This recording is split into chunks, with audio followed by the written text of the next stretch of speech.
Hey guys, Psycho Doggo here, back with my 100% practice walkthrough of Dark Souls 3. And in this episode, we are going to be killing Pontiff Sulyvahn.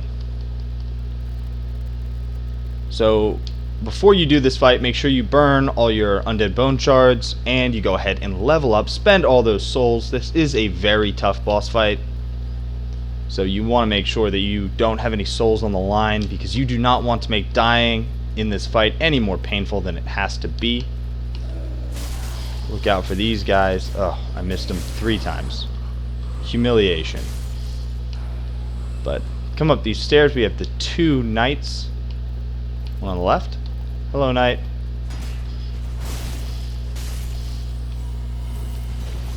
Still dropping nothing. That knight sucks.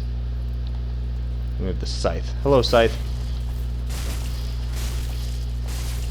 Okay, so for this fight, you have 3 summons. First summon on the far right is Henri. Next summon, Blackhand Gotthard. And the final summon is Lundor Pale Shade. I'm going to go ahead and summon the Lundor Pale Shade because the Pale Shade does quite a bit of damage. And I'm also going to summon Henri. Whenever that happens. Henri can tank a ton of damage. This fight is much, much easier if you take 2 people into the fight with you. Get the dual bow from the Pale Shade. Put that on. Dual bow. Yes, very classy. So, going into this fight, Pontiff Sulyvahn, he is weak to fire, lightning, and dark, and he is resistant to bleed, frost, and poison. He is not immune to any damage type. He is parryable, but his parry timing is very tough unless you take the time to practice it, or you watch a boss fight guide video, like a specific one geared just towards him, where they take 20 minutes and they just walk you through all of the parry timing for him. You're going to have a tough time. I always put Divine Blessing on here just in case I need a little bit of extra healing, and I would highly recommend a Green Blossom for it.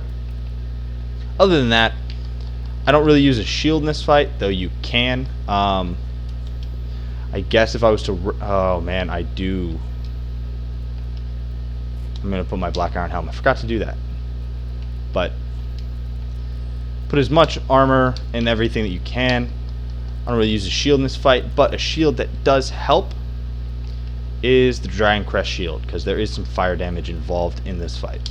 But that's really it, guys. Let's do this thing.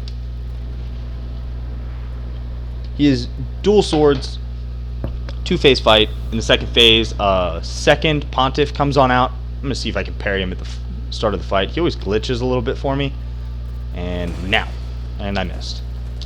I got a partial parry. Oof! Leave me alone. That magic right there is why the Lundor Pale Shade is so valuable. But I just like to stay behind him. Let the summons take all the damage for me. You do want to make sure that you're getting in there and drawing the attention just a little bit. Let your NPCs survive. Oof. Heal. Alright. Heal up whenever you really get down. You get a free chance to. He does a ton of damage. Oof. Don't hit all 3. Oh, no.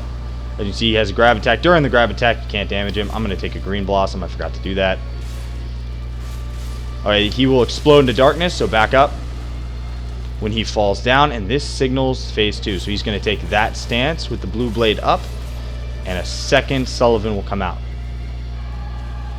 Once they come out, I always stay focused on the main Pontiff. Just makes more sense to me. Definitely watch out. That is an AoE attack. Okay, he's up in the air. He's going to fall and explode in fire. If both of those hit you, you will die, and that is the attack that actually is the reason why... Oh, man. I don't know why they're still targeting me. But that's the attack why this boss fight is so hard. Just because... Okay. Perseverance. And he has that big old slam down.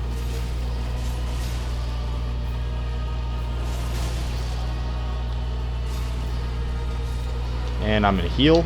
Oh, I'm not going to heal. Okay, I did. Good. Okay, he's almost dead. He should take that stance again if it takes too long to kill him, because he'll just keep doing it. But we're going to kill him before that happens. One more attack, and I tried to kick instead. Alright.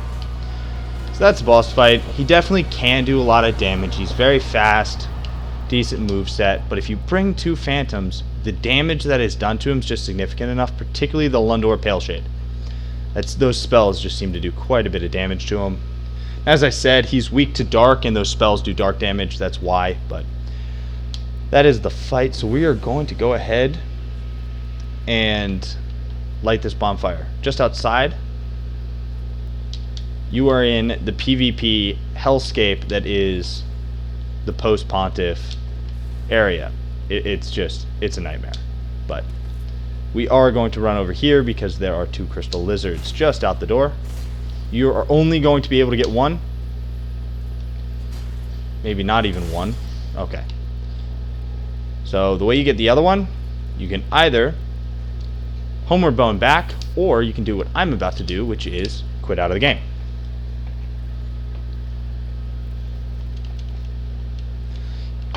Same as Dark Souls 1, they just come right on back. I know we already talked about that, but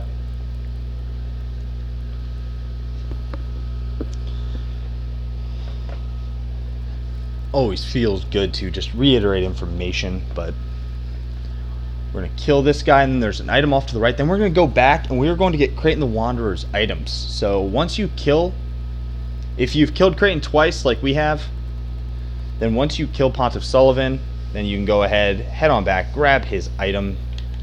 He's already running. You get back here, Crystal Lizard.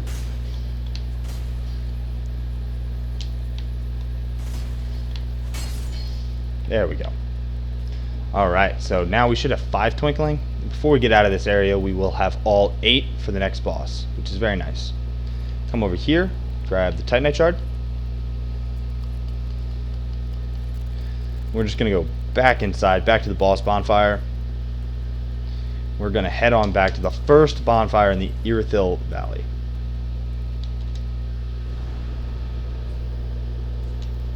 Travel, Irithyll, the Boreal Valley bonfire.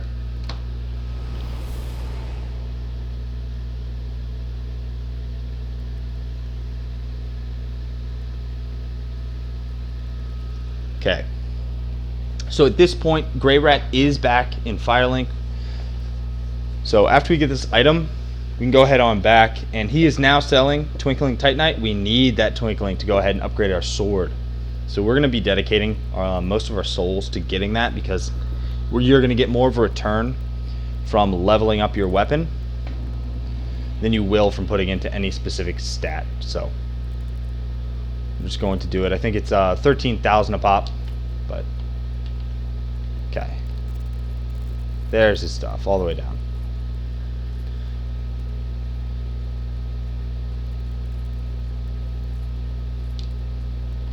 Go ahead. You get Creighton set.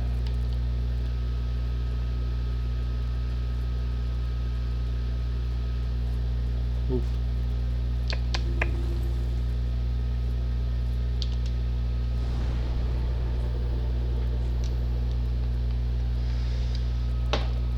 We're gonna go. There's a part coming up where you get the Ring of Favor, which is probably the best ring in the game, most definitely the most commonly used ring in the game. And we're going to go ahead and get that because it's a pretty important weapon, especially for a new player. But the area to do it, you have to fight 2 of those giant dogs that we fought on the bridge, and it's not an easy fight. I don't think I've ever done it without dying, at least once. So just be aware of that. But we're going to clean up the area before going for the dogs. And we're going to do that in this episode. The next episode will just be us killing the dogs and doing stuff at Firelink. Or who knows, maybe if it goes poorly, next episode will just be me dying to the dogs. So we're going to go on up these stairs and look out over this wondrous area. So 2 of those giants are alive, but we're going to ignore all of that nonsense for right now. We're going to come and drop into this window. If you are playing online, you are going to get invaded. There's a covenant called Aldrich's Faithful, and that Covenant will just 100% of the time they get automatically invaded, or they automatically invade people who are going through this area.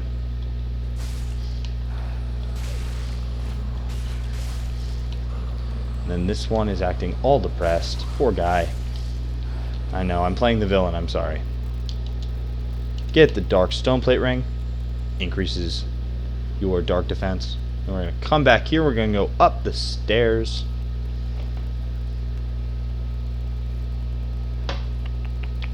Yeah, up these stairs. Leave me alone. I'm going to backtrack and we're going to grab an item.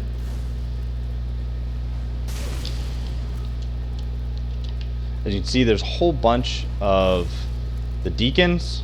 Shoot fireballs. They're Aldrich faithful deacons to him, so that's cool. They're basically corrupted deacons. Deacons of the Deep were meant to house Aldrich. So here's a shortcut to the bonfire. It doesn't make a ton of sense, but we're going to use it anyway.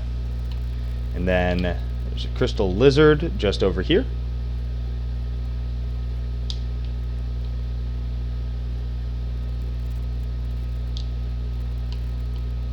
Here he is. Hello, buddy. Okay. Get you a simple gem. So simple gems are really, in my opinion, only useful for buffing a Cestus.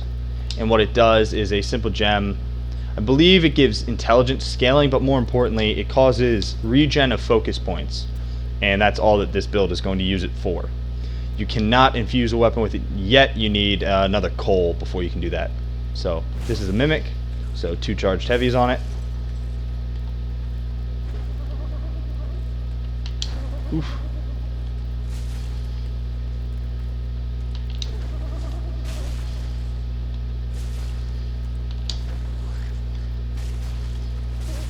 Okay, mimic down.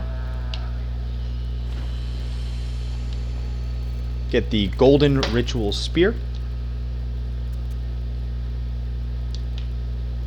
Fortunately, no more items. If you ever play a modded version of this game, there will almost certainly be a wizard of some kind up here during the Pontiff Sulyvahn fight, so be aware of that. You can pull this lever because this elevator is now unlocked. Take that back down to the bonfire. We got the item, shortcut, mimic, and the crystal lizard, so we are good.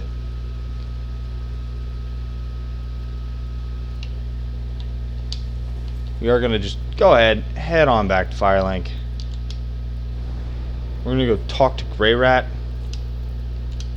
spend all of our souls buying cool stuff, and then in the next episode we will deal with those doggos.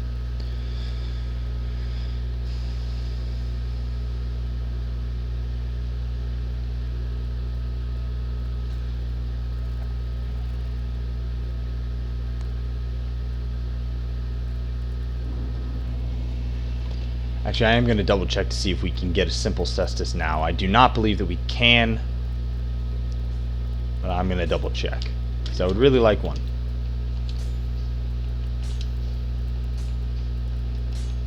We cannot. It's unfortunate, but that's okay. So Grey Rat is back because we did it correctly. I'm going to talk to him. He tells you that the Onion Knight saved him. So, twinkling. Very exciting stuff. By 2. We're just short, but after we kill the doggos, we'll have enough. So actually, what kind of soul items do I have? I have 5 of those. How many? Oh, yeah. We have enough.